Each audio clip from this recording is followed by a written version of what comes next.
विद्यार्थी मित्रांनो, आपल्याला अभ्यास जर करायचा असेल तर त्यासाठी सोप्यापासून अवघडाकडे जाणारी पद्धत आपण वापरायची. एकदमच अवघड आपण सोडवायला सुरुवात करायचं नाही. सुरुवातीला सोडवायचं सोपं, एकदम सोपं, आणि त्याच्यानंतर मग हळूहळू अवघडाकडे जायचं. आणि मग एक दिवस अवघडसुद्धा आपोआप सोपं होते हे तुम्हालाही लक्षात येत नाही. चला तर मग असाच आपण सोपा अभ्यासक्रम पाहूयात. नमुना प्रश्न पाहायचेत आपल्याला. प्रकरण 8 हे स्कॉलरशिपचे गणित विषयामधले 8व्या प्रकरणातले फक्त नमुना प्रश्न पाहूया. मग यासाठी काय लागतंय? तुम्हाला पुस्तक लागणार आहे. तुम्ही सगळेजण तुमचं पुस्तक उघडा आणि पुस्तक उघडल्यानंतर त्या पुस्तकामधले जे प्रश्न आहेत त्या प्रत्येक प्रश्नाचं सोल्युशन आपण समजावून सांगणार आहे. जरी पुस्तकामध्ये स्पष्टीकरण दिलेलं असलं तरी पुन्हा एकदा आपण इथं सांगणार आहेत. चला मग सोपापासून सुरुवात करायचा अभ्यास पाहूया. 8वं प्रकरण बेरीज आणि त्याच्यातला नमुना प्रश्न पहिला फार सोपा आहे. 2 संख्या दिलेल्या आहेत आणि त्यांची बेरीज किती असं म्हणलेलं आहे आणि पर्याय 4 दिलेले आहेत. आता त्या 2 संख्या कोणत्या आहेत? हे बघा अशा. मग आता बेरीज म्हणल्यावर उभ्या मांडणीत करायची आणि मांडणी झाली की मग एकाखाली एक मांडणी झाल्यावर बेरीज करा. 6 आणि 6 12 13 14ला 4, हातचा आला 1, 1 आणि 1 2, 4 आणि 2 6, 3 आणि 2 5, 6 आणि 3 9, 5 आणि 4 9 आणि इथं 4 आणि 5 9. उत्तर आलं आपलं 99,95,624. मग ते पर्यायामध्ये कुठं आहे? पर्याय नंबर 1. समजलं? चला आता पाहूया आपण दुसरा प्रश्न.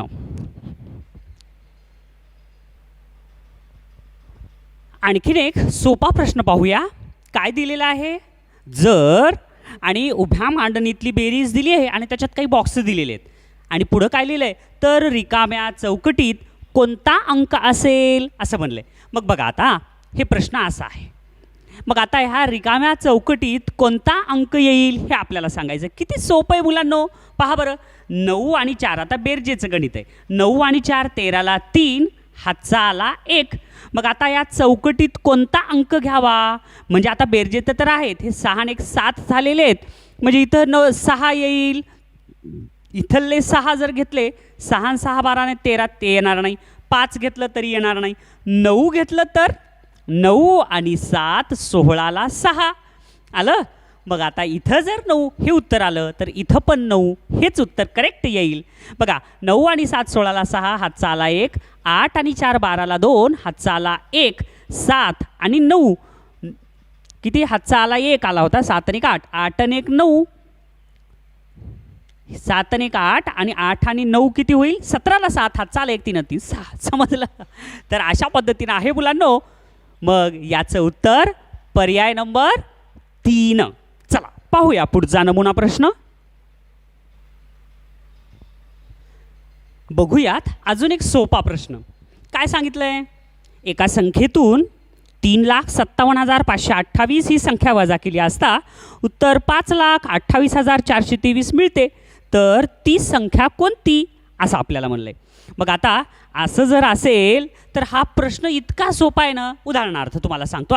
समजा एका संख्येतून 5 वजा जर केले तर 3 उरतात. समजायले? तर ती संख्या कोणती हे काढण्यासाठी काय करावं लागेल? 5 आणि 3ची बेरीज. 5 आणि 3 किती? 8. म्हणजे 8 मधून 5 वजा केले तर उरते 3. आलं? म्हणजे वरची संख्या काढायची असेल तर ह्या दोघांची बेरीज करावी लागेल. इथं पण अगदी तसंच करायचं. मग आता या दोघांची बेरीज. आता इथं कोणती तरी संख्या आहे. मग आता ही कोणती संख्या आहे ही काढण्यासाठी या संख्येतून ही संख्या वजा केली तर उत्तर हे आलं. मग या दोघांची बेरीज करूया. मग उत्तर बघूया किती येते. बघा मग काय येईल?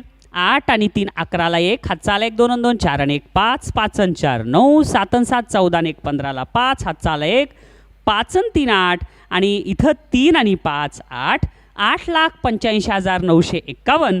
पर्यायात आहे का? 8,85,951. पर्याय नंबर किती आलं? पर्याय नंबर 4. समजलं हे पण गणित? होतं ना सोपं? पाहूया पुढचा नमुना प्रश्न. पाहूयात विद्यार्थी मित्रांनो, प्रकरण 9 मधील नमुना प्रश्न. पुस्तक उघडायलात ना, आणि जर तुम्ही पुस्तकात पाहत नसताल तर मग व्हिडिओ पाहून उपयोग नाही. पुस्तकात पहा. आम्ही जो प्रश्न वाचतो तो तुम्ही पुस्तकात पहा आणि नंतर स्पष्टीकरण ऐका. चला पाहूया पहिला नमुना प्रश्न. अत्यंत सोपा आहे.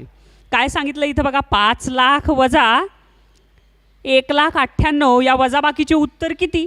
आता वजाबाकी दिलेली आहे बरं का बाळांनो. आता याच्यातून हे वजा करायचं आणि पर्याय तयार आहेत. मग कधी कधी काय असते माहिती आहे का मुलांनो, 10 सेकंदातच उत्तर येते. तुम्हाला क्रिया करायची गरजच नाही. आता बघा हे 5 लाख आहेत. 5 लाखातून 1,98,000 वजा करायचे म्हणजे 5 लाख उत्तर येईल का? नाही येणार. म्हणजे पहिला पर्याय येणार नाही, चौथा पर्याय बिलकुलच येणार नाही. कारण बघा हे 5,02,000 आहेत, 5,09,902 आहे आणि त्याच्यानंतर पुन्हा 5 लाखातून 1,00,000 वजा करायचे म्हणजे बेरीज थोडीच करायची आहे. आणि इथं दिले पर्याय 3 काय दिलाय 6 लाख, हे पण येणार नाही. मग आपल्याला आकडेमोड करायच्या अगोदरच चटकन लक्षात येतंय की याचं उत्तर पर्याय 1, 3, 4 येणार नाही. मग निश्चितच कोणतं येईल? पर्याय क्रमांक 2. आपल्याला गणित न करता सुद्धा नुसतं युक्ती वापरून सुद्धा उत्तर काढता येते. समजलं? अशाच पद्धतीनं युक्ती वापरून तुम्ही निश्चित वेळेमध्ये सर्व प्रश्न बरोबर सोडवू शकतात.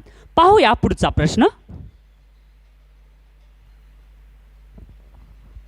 बालमित्रांनो, आता आपण पाहूया 10वं प्रकरण, आपल्या 5वी स्कॉलरशिपचं 10वं प्रकरणातला नमुना प्रश्न पहिला. फार सोपं आहे. पुस्तकात पहा तुम्ही. काय दिलंय? एका रांगेत 215 याप्रमाणे 132 रांगांमध्ये किती रोपे लावता येतील? एका रांगेत 215, तर अशा 132 रांगेमध्ये किती रोपे लावता येतील? मग हे काढण्यासाठी आपल्याला काय करावं लागेल रे? बेरीज करावं लागेल, वजाबाकी करावं लागेल का भागाकार? हां, गुणाकार. एकदम बरोबर आहे तुमचं. मग सरळ सरळ गुणाकार करायचा. बघा बरं, 5 दुनी 10ला 0, बे 1 बे आणि 3 बे 2 4. इथं अधिकचं चिन्ह. 5 त्रिक 15ला 5 हातचा आला 1, 3 1 3 आणि 1 4, 3 2 6. इथं अधिक नंतर 5 1 5, 1 1 1 आणि बे 1 बे यांची बेरीज 0, 5 आणि 3 8, 5 आणि 4 9, 9 आणि 4 13ला 3 हातचा आला 1, 6 आणि 1 7 आणि 1 8 आणि 2, 28,380. पर्याय नंबर किती आहे? पर्याय नंबर 2. समजलं मुलांनो? फार सोपे सोपे गणित असतात, शांततेनं करायचं. पाहूया पुढचं गणित. पाहूया दुसरा प्रश्न. एक संख्या दिली आहे गुणिले दुसरी एक संख्या आणि त्याचं उत्तर दिले बरं का. आणि काय सांगितलंय तर चौकट या ठिकाणी पुढीलपैकी कोणता अंक असेल असं विचारलंय आपल्याला. फार सोपा प्रश्न आहे बघा. हे बघा, हे गणित आहे. 13 42 इथं चौकट म्हणजे ही एक पूर्ण संख्या आहे, गुणिले 332 ह्यांचा गुणाकार केल्यानंतर हे उत्तर येते. तर या चौकटीत याच्यापैकी कोणता अंक असेल असं म्हणले. तर फार सोपा आहे मुलांनो. कधी कधी तुम्हाला आता या चौकटीमध्ये तुम्हाला 2 ठेवून सगळा गुणाकार करा, पुन्हा चौकटीत 6 ठेवून सगळा गुणाकार करा, असं धडपड करायची गरज नाही. थोडंसं युक्ती वापरायची. बघा काय करावं लागेल. आता हा एकक आहे. उदाहरणार्थ तुम्ही बघा, आता हे गणित करतात ना रे, 45 गुणिले 7, तर 7 5 35ला 5, इथं 5 आले ना एकक स्थानी, आले का नाही? तसं इथे एकक स्थानी किती आलेलं आहे? 6 आलेलं आहे. मग आता हा गुणाकार करताना 2 आपण गुणणार ह्या संख्येला.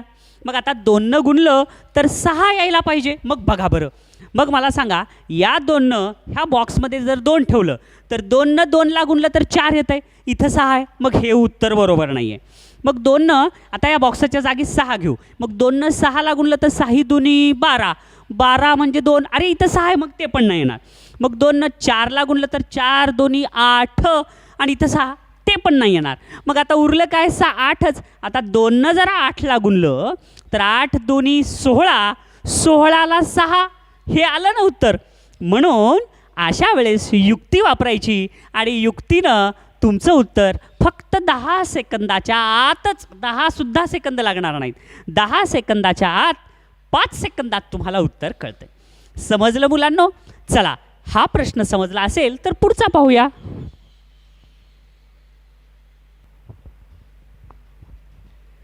पाहूया आता नमुना प्रश्नमधला तिसरा. काय दिले?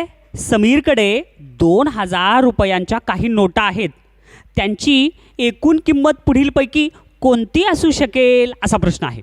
मग आता मला सांगा मुलांनो, 2000 रुपयाच्या नोटा आहेत बरं का, आणि त्याच्याकडं एक नोटा असेल तर 2000 रुपये, 2 नोटा असतील तर किती झाले? 4000 रुपये. म्हणजे जर समजा तुम्ही 2000 रुपयाच्या जितक्या नोटा घेतल्या असतील तेवढी तुमची किंमत असेल. म्हणजे 3 शून्य तर फिक्सच आहेत, बरोबर आहे. 2000च्या जर 10 नोटा असतील तर किती होईल रे? 10 दोन्ही 20 आणि त्याच्या पुढं 3 शून्य म्हणजे 20,000 होतील. 2000च्या 8 नोटा असतील तर 8 दोन्ही 16 आणि त्याच्या पुढं 3 शून्य असतील म्हणजे 16,000. म्हणजे हे 3 शून्य फिक्सच आहेत. मग आता थोडंसं युक्ती वापरायची मुलांनो. आता इथं 3 शून्य कुठं कुठं आहेत? इथं 2 शून्य आहेत, इथं 2 शून्य आहेत, इथं पण 2 शून्य आहेत. ॲक्च्युअली इथं 3 शून्य आहेत, म्हणून याचं उत्तर पर्याय नंबर किती येईल? 4. आणि त्या नोटा किती असतील हे उत्तर काढायचं असेल तर याला 2000 तुम्ही जर भागला तर हे 3 शून्य कटले, हे 3 शून्य कटले, बे एक बे, बे एक बे, बे 8 16, 18 नोटा असतील तर 36,000 होतील. बाकी इकडं 3 शून्य, वर 2 शून्य आहेत, खाली 3 शून्य, काटाकाटीच होणार नाही, म्हणून ते तिन्ही पर्याय येणार नाहीत, पर्याय 4च येईल. समजलं? अशा पद्धतीनं तुम्ही फक्त निरीक्षणानंच उत्तर काढू शकता, तेही केवळ 5 सेकंदात. समजलं मुलांनो? पाहूया पुढचा प्रश्न. बालमित्रांनो, प्रश्न 4 पाहूया आता. काय दिले? प्रश्न दमाने वाचायचा, मोठा जरी असला तरी घाबरायचं नाही. पहा बरं पुस्तकात तुम्ही सगळेजण. एक 5 अंकी संख्या व एक म्हणजे 5 अंकी संख्या बरं का, व एक 2 अंकी संख्या, म्हणजे कोणती तरी 5 अंकी संख्या आणि कोणती तरी 2 अंकी संख्या यांच्या एकक स्थानी समान अंक आहे. हां, हे महत्त्वाचं आहे बरं का. त्यांचं एकक स्थान आहे ना, त्याच्यात समान अंक आहे. या 2 संख्यांचा गुणाकार केल्यास गुणाकाराच्या एकक स्थानी कोणता अंक असू शकणार नाही असं विचारलंय. हे शब्द महत्त्वाचा आहे बरं का, असू शकणार नाही. मग आता सगळ्यात पहिले हे विचार करा की तुम्हाला प्रश्न समजला. कोणती तरी एक 5 अंकी संख्या आणि कोणती तरी एक 2 अंकी संख्या यांचा गुणाकार करायचा आहे, पण दोन्ही संख्याच्या एकक स्थानी समान अंक आहे. मग कोणते समान अंक असतील? 1 1 असेल, 2 2 3 3 4 5 5 6 6 7 8 9 9 0 0 असं असतील. मग कोणते अंक समान असतील तर कोणते उत्तर येऊ शकते रे? हे बघा, 1 येऊ शकतंय, 4 येऊ शकतंय, 9 येऊ शकतंय, एकक स्थानी 6 येऊ शकतंय, 5 येऊ शकतंय, पुन्हा 6 9 हे 4 1 आणि हे 0 0 येऊ शकतं. एवढे अंक येऊ शकतात आणि आपल्याला काय म्हणलं रे? शकणार नाही. मग आता इथं 1 1 आहे, हे 4 4 येऊ शकते, 6 6 येऊ शकते, 2 हे येऊ शकणार नाही. म्हणून याचं उत्तर पर्याय नंबर किती आहे? पर्याय नंबर 2. पर्याय पण 2 आणि उत्तर पण 2. हे योगायोगानं झालं. पण लक्षात ठेवायचं बरं का, कधी कधी आपलं उत्तर 2 येतंय म्हणून आपण पर्याय 2 कडेच जातो, आणि कधी कधी पर्याय 2 असते आणि आपलं उत्तर 2 असलं तर पर्याय 2च आपण असं गृहीत धरतो. तसं नाही करायचं. जे उत्तर आहे ते पर्याय शोधायचा. मग उत्तर किती आहे? ह्याच्यातला कोणती संख्या येत नाही आहे? 2 ही संख्या येत नाही, ती 2 क्रमांकावर आहे. समजलं? चला पाहूया पुढचा प्रश्न.